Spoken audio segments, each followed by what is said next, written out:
Vamos a ver ahora el estudio semiológico de la sensibilidad. La sensibilidad, si queremos definirla, es la facultad que tiene la corteza cerebral de reaccionar ante los estímulos que llegan a ella a través de las vías centrípetas, pero aparte procesar esto y darle sentido, por lo que va en forma paralela a todo un proceso psíquico. Hay varios tipos de sensibilidad. La esteroceptiva básicamente nos informa sobre cambios del ambiente. Esto tiene que ver con la sensibilidad cutánea. La propioceptiva informa cambios a nivel de nuestro cuerpo, por ejemplo, posiciones sin tener que mirar nuestros miembros. ¿Sí? Sensibilidad interoceptiva informa sobre las características viscerales. Sensibilidad epicrítica, este es un tipo de sensibilidad táctil que te permite diferenciar característica, toque ligero, es una sensibilidad fina y discriminativa. Sensibilidad protopática también es táctil, pero es grosera, es decir, por ejemplo, dolor y cambios violentos de temperatura. La sensibilidad superficial consciente incluye la sensibilidad al calor, al frío, la táctil, la dolorosa.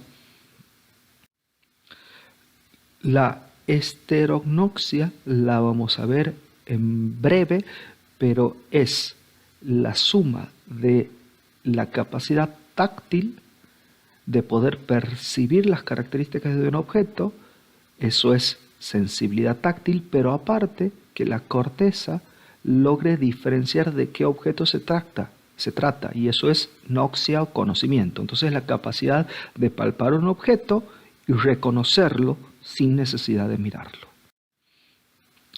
La sensibilidad visceral nos informa sobre las sensaciones y necesidades, por ejemplo, represión vesical, represión intestinal, que pueden pasar de represión a sensación dolorosa.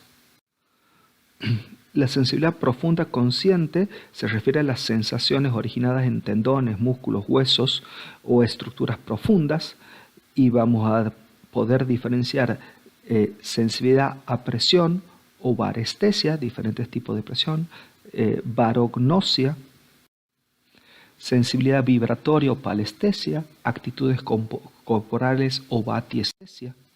Entonces hasta aquí vimos sensibilidad superficial, esteroceptiva, que podrá ser táctil, epicrítica o protopática, térmica o dolorosa, sensibilidad profunda, propioceptiva, sinestesia, palestesia, varestesia, barognoxia, y sensibilidad cortical, donde hay que integrar todos los estímulos que llegan a la corteza, como diferenciar dos puntos, la grafiestesia o la esterognosia, que veremos a continuación.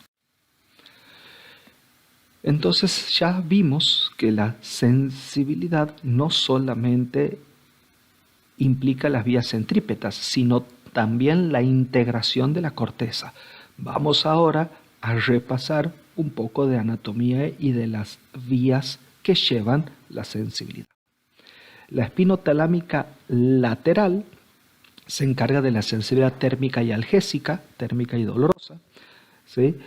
La espinotalámica anterior lleva tacto grosero o protopático.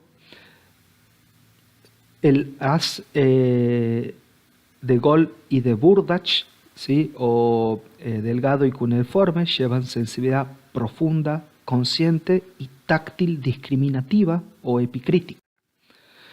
Entonces vimos sensibilidad superficial táctil, está a cargo, ¿sí?, de las de Gol y de Burdach, la parte discriminativa, y la parte protopática, espinotalámico anterior. Térmico y doloroso, espinotalámico lateral. Sensibilidad profunda consciente, haz de Gol y de Burdach, delgado y cuneiforme, y los inconscientes de Growers y de Flesching o los espinos cerebelosos. Repasemos un poquito la vía dolorosa de dolor y temperatura, ¿sí? Empiezan las terminaciones nerviosas libres, estos son vías ascendentes, fibras tipo A delta y tipo C.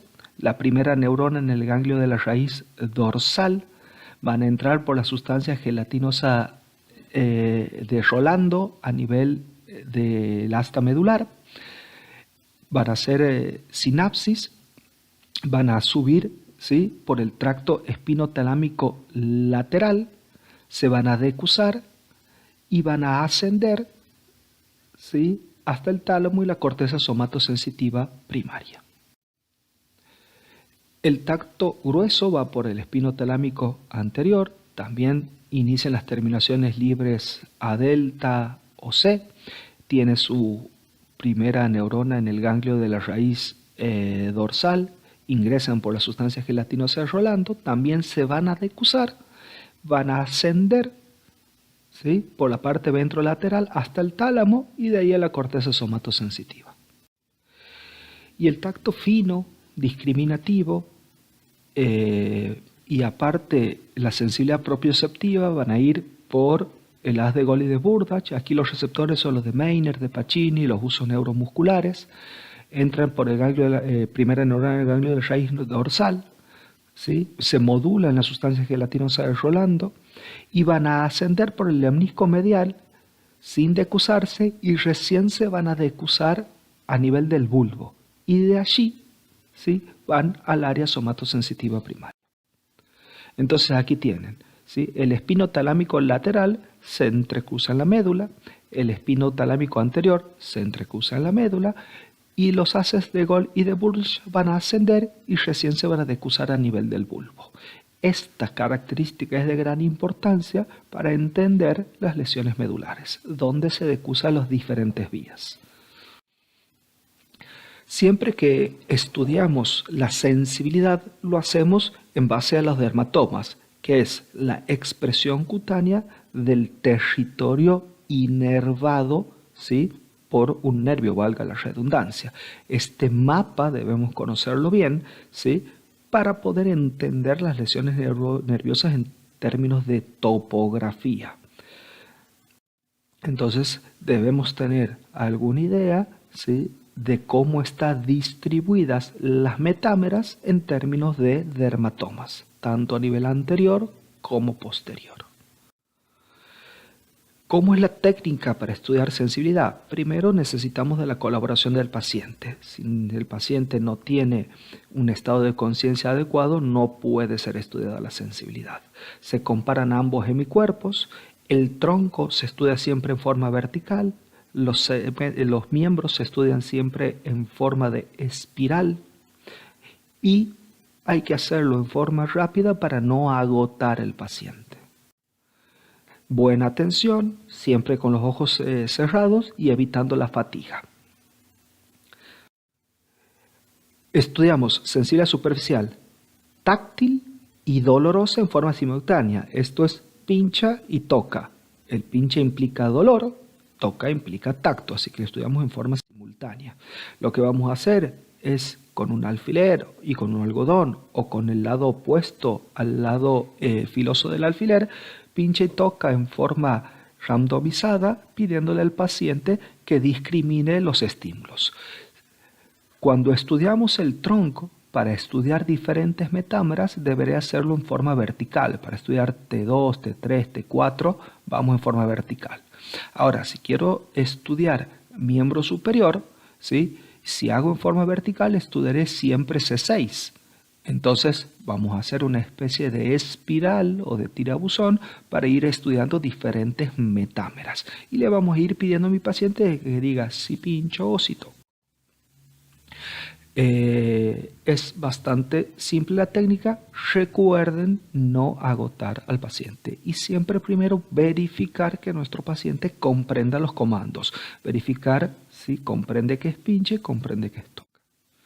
Lo mismo vamos a hacer con frío y calor, ¿sí? Estos artefactos son muy simples, tienen una zona de goma que se puede frotar con la mano y calentar y una zona de metal que permanece fría y esta variación de temperatura es suficiente para que el paciente la identifique. La técnica es exactamente igual que con pincha y toca. Se puede hacer con un tubito de agua tibia y un tubo de agua fría, pero a veces es más difícil de conseguir.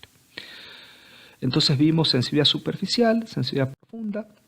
La sensibilidad profunda, recuerden, diferencia de pesos, diferencia de presión, actitudes corporales segmentarias, vibración y la esterognosia, que es la asociación. ¿Sí? ¿Cómo estudiamos diferencia de la presión? Lo ideal es hacerlo con el test del monofilamento, ¿sí?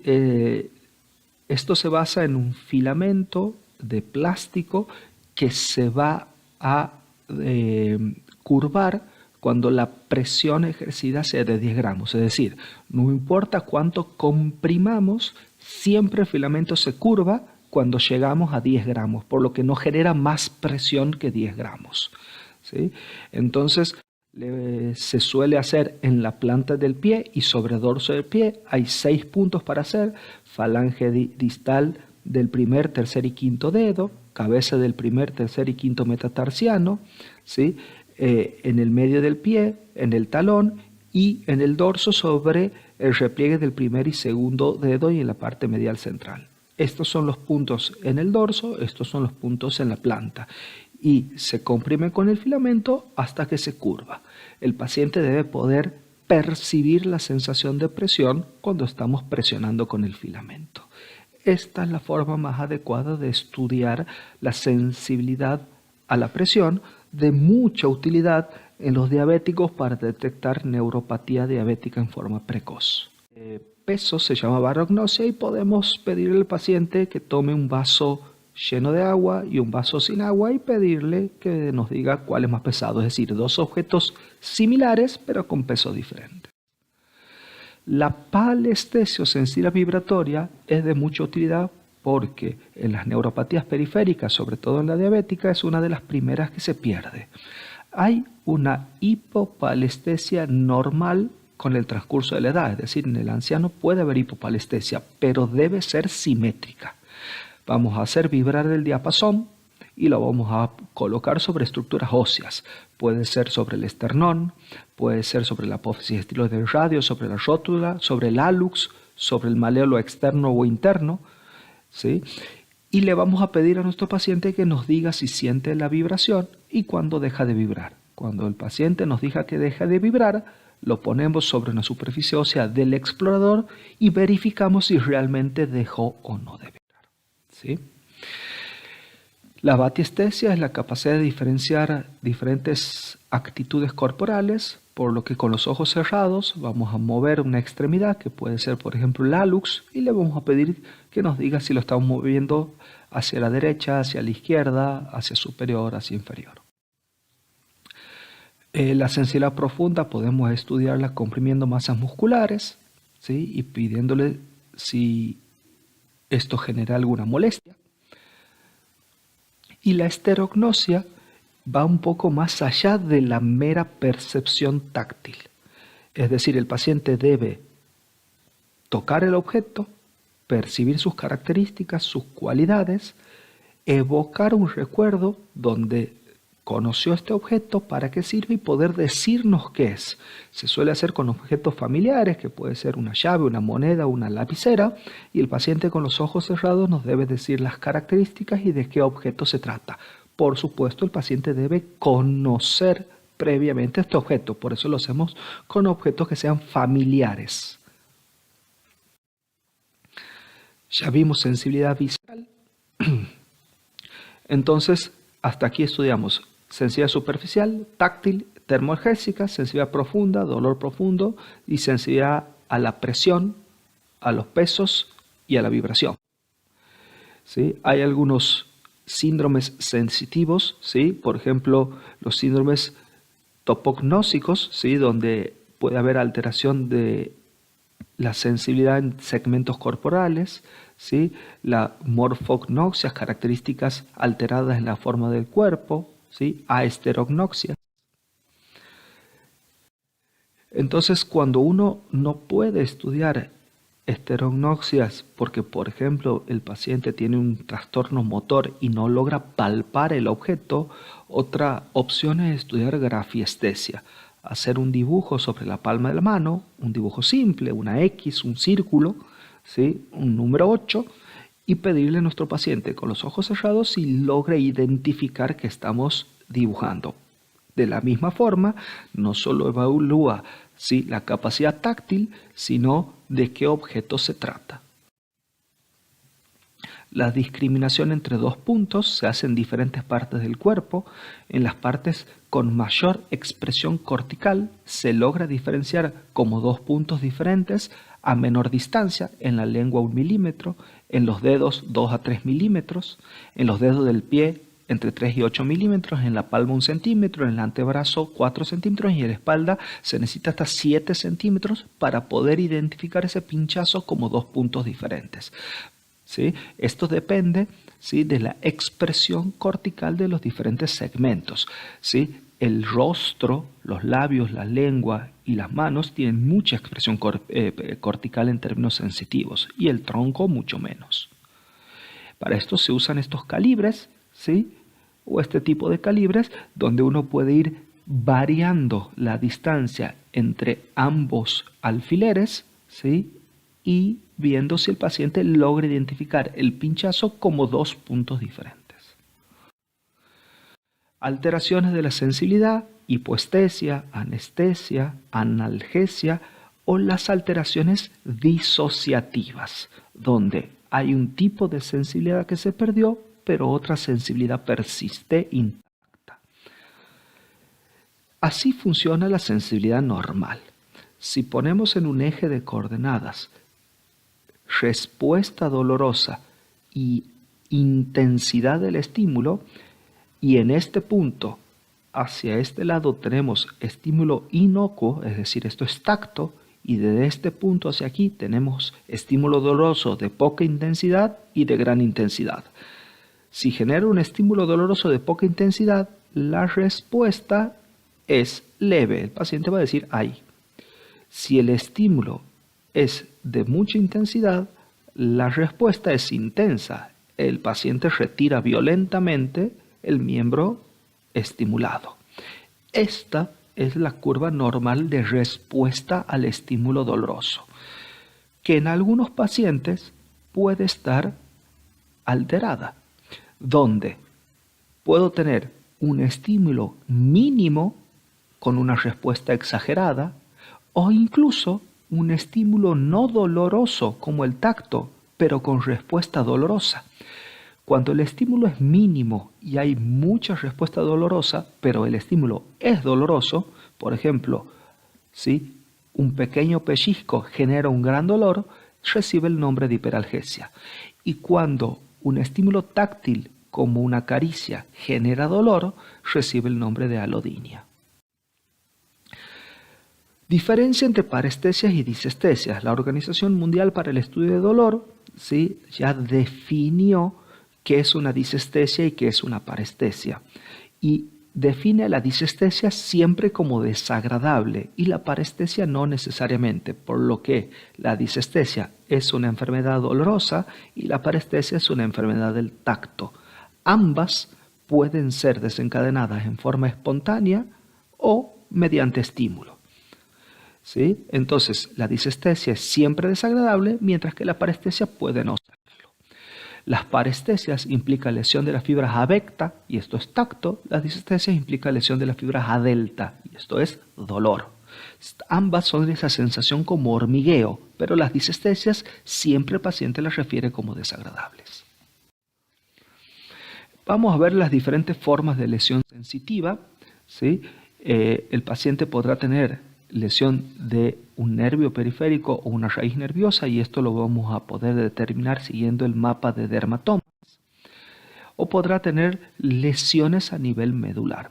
Por ejemplo, si el paciente tiene una lesión medular completa, ¿sí?, una sección medular completa, están afectados todos los tractos, por lo que tiene anestesia completa por debajo de la lesión. Según donde sea la lesión, por debajo no habrá sensibilidad superficial, no habrá sensibilidad profunda, no habrá motilidad, absolutamente nada. En este caso nos vamos a referir solo a la sensibilidad. Este es el síndrome de lesión medular completa. ¿Qué pasa si un paciente tiene afectada el centro de la médula? Se llama síndrome centromedular o síndrome siringomiélico. Es como una cavitación del conducto del epéndimo, ¿sí?, que comprime la sustancia blanca central. Se da casi exclusivamente a nivel cervical. La siringomielia es casi exclusivamente cervical, y lo que va a tener mi paciente es que conserva la sensibilidad táctil y profunda, pero pierde la sensibilidad térmica y dolorosa, es decir, conserva todo el cordón posterior, ¿sí? Sensibilidad táctil y profunda, pero pierde la sensibilidad dolorosa que va por los espinotalámicos.